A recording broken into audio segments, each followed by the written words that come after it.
Whatever role she has played in her life, I've seen her as a person who's committed 100% to it. At that point, to me and my child and my family, yes.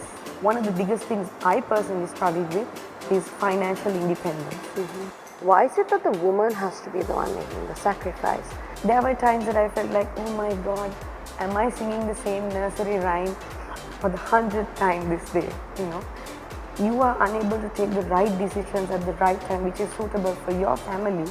I feel your education has failed you. I should be a good steward of what my husband brings to the table. Don't be ashamed to ask for help. Shame is not from God. The discussion with Pyumi has truly encouraged you.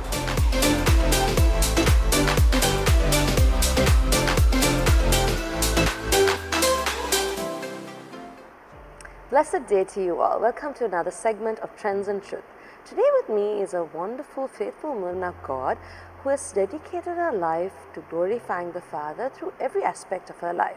I have known her throughout her childhood and I've seen her constantly being the kind of person who's dedicated herself to whatever she's done.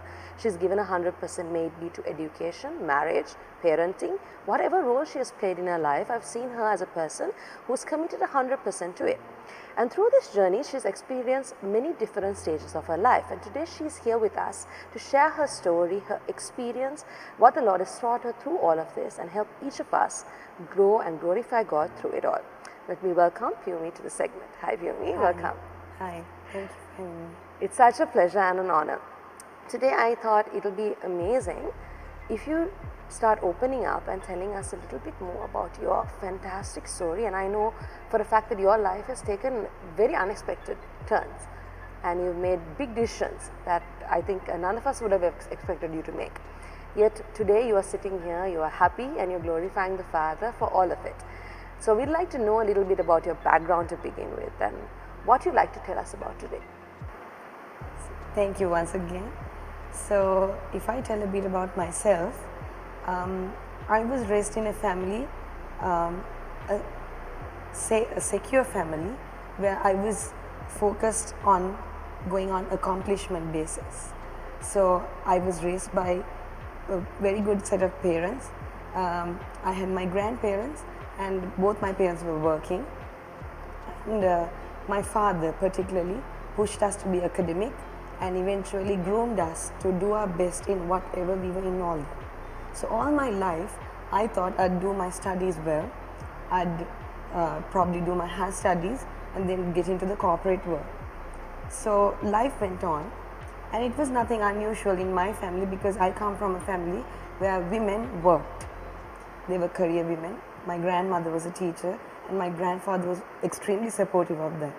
My mom was a working mom and my father supported that. So all my life I planned to be a career woman. So I completed my studies, did my higher studies out of the country. I lived alone, which made me even more independent, and I had this whole life planned ahead of me. I came back to Sri Lanka, got attached to the corporate sector, worked for an amazing company, one of the biggest companies in Sri Lanka. I was in HR and I was pretty set in my ways.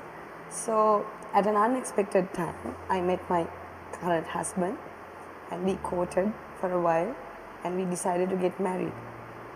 He too was working for one of the biggest companies in Sri Lanka. Just before we were going to get married, we had a chat about stability at home. And I decided if we both continued in our career paths in the companies that we were working in at that time, I felt that would have gotten in our way of having a stable family life. So we discussed, we prayed about it, and I made a career switch. I switched to teaching. That's because my husband's working hours were not set. And I thought I needed to have the home front right and stable. So I switched to teaching, and thereafter we started our family life. We got married and we were happy. 1 year down the line, we had a little baby girl, and she was everything we wanted. So my maternity leave was soon coming to an end, and we had to take a decision regarding her future. Basically, who was going to take care of her? What was our plan going forward.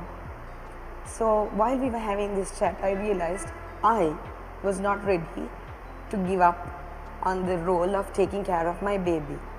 This is all with all due respect to all the moms who've taken different paths in life, be it a career woman or a stay-at-home mom. I don't think there's any right plan to take care of your baby.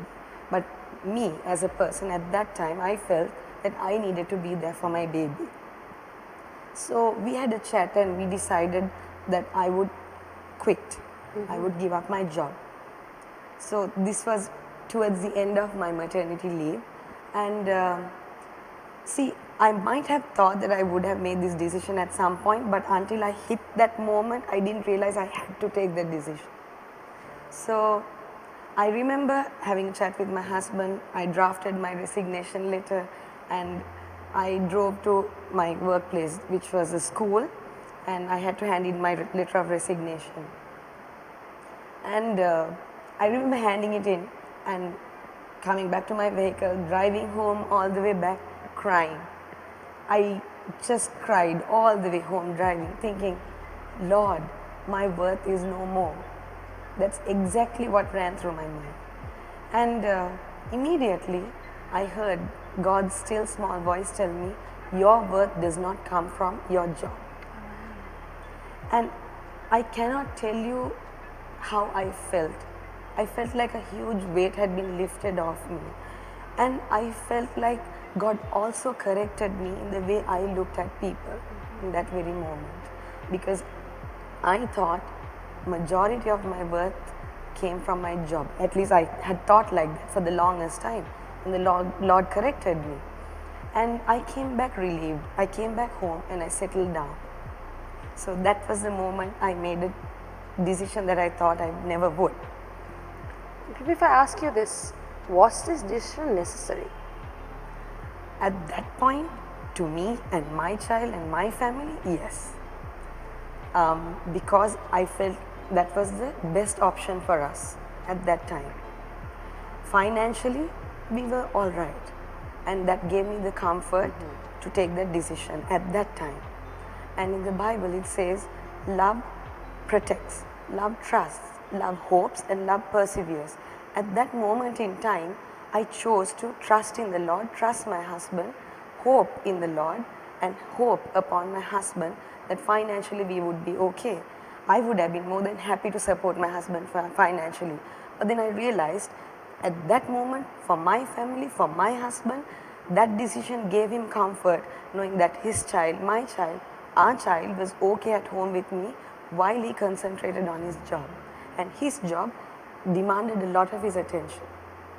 So for that, at that moment, for my family, that was the decision that was necessary. I'm going to put you on the spot a little bit here.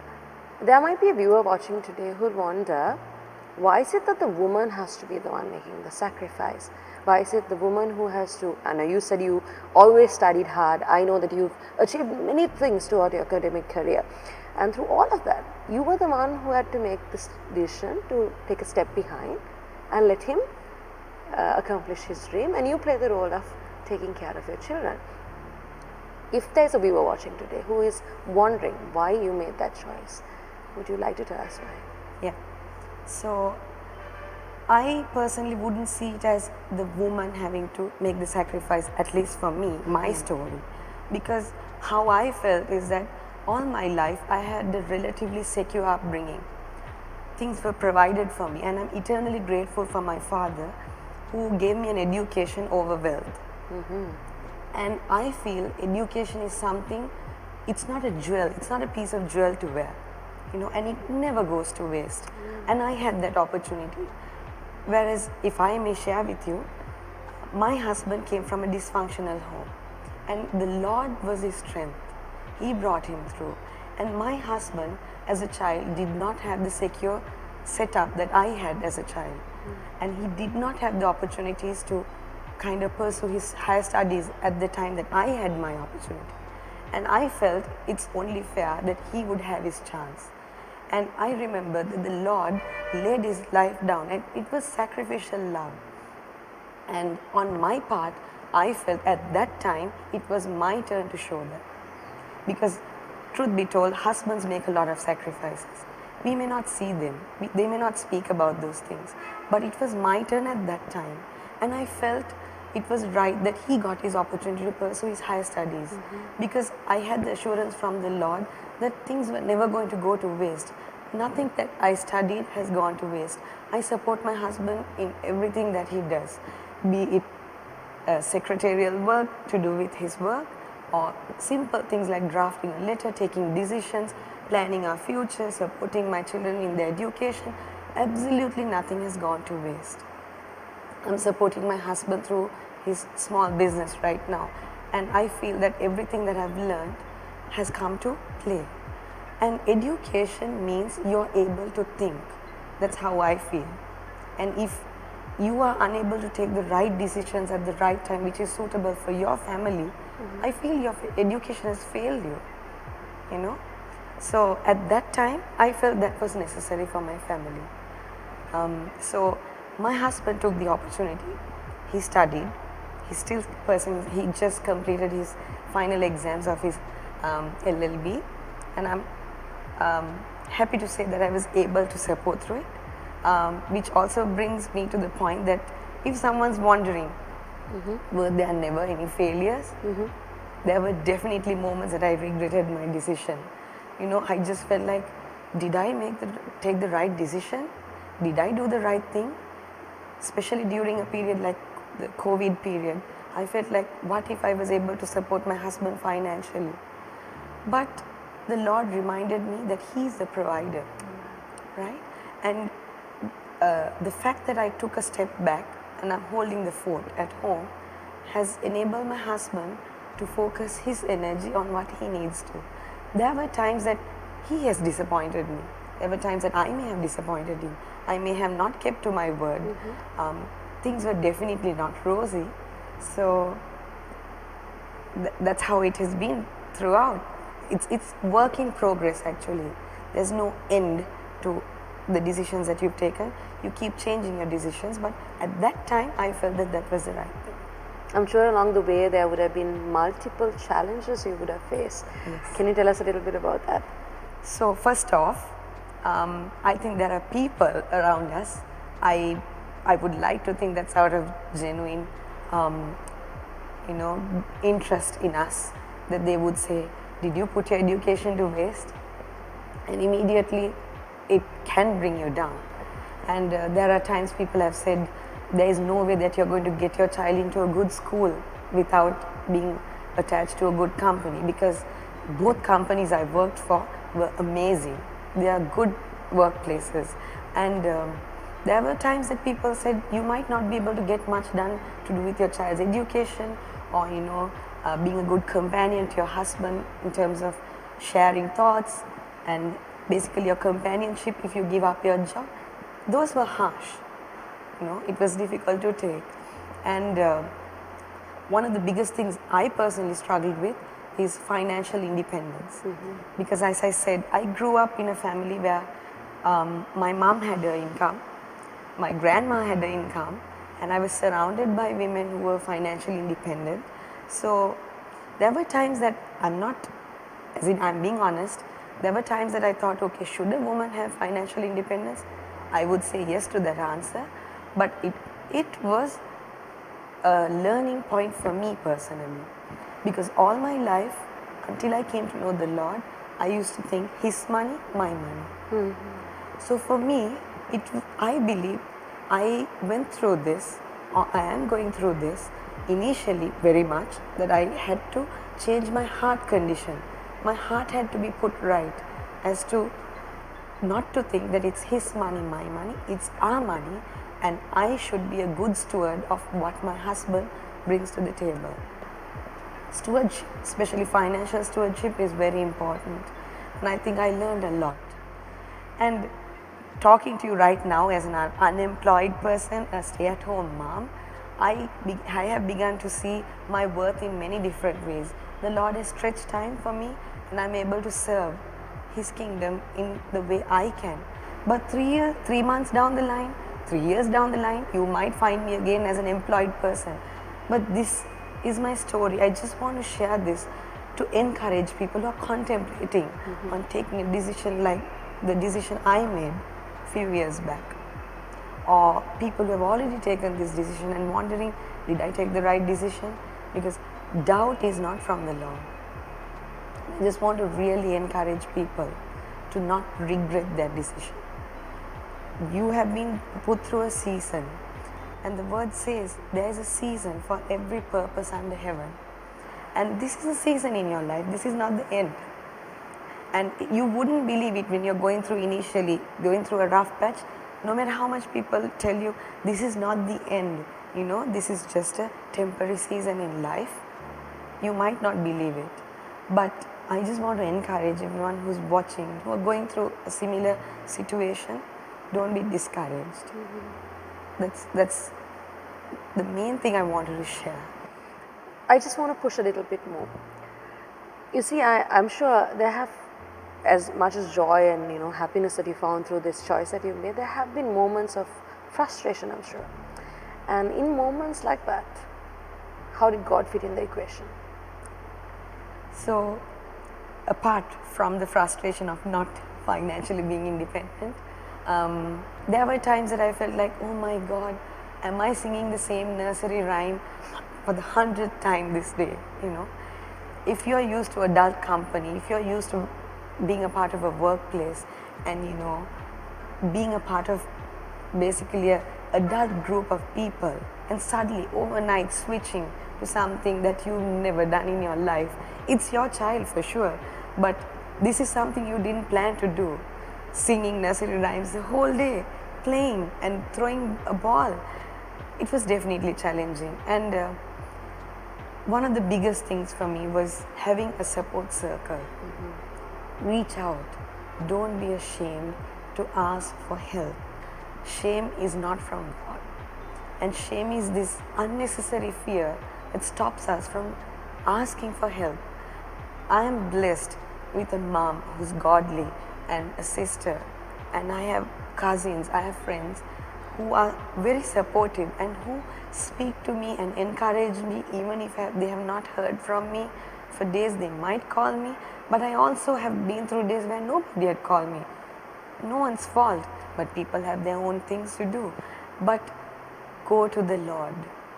It's very easy to say now, but during those times there were multiple challenges of being a new mom, not having adult company. It was very challenging, and I'm pretty sure I dealt with postpartum depression to some degree as well. It wasn't easy, but I just want to encourage people by mentioning a few things that helped me. First thing, go to God. You may not have time to maybe spend hours praying, but go to the scripture. Something that worked for me is write down scripture and putting it around my bedroom. Simple things. And surround yourself with people who speak positively into your life. I have to be honest, it's not only God-fearing or believing people who spoke into my life at that point. There were people who were of other faiths who commended me, who said, you took the right decision, it's the right thing to do. And you need to hear that. You need that pat on your back. When you need it the most, God will do it for you.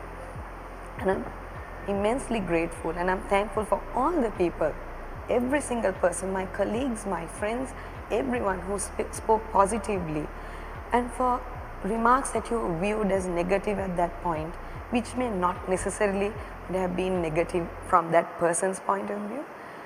Take it as a source of strength.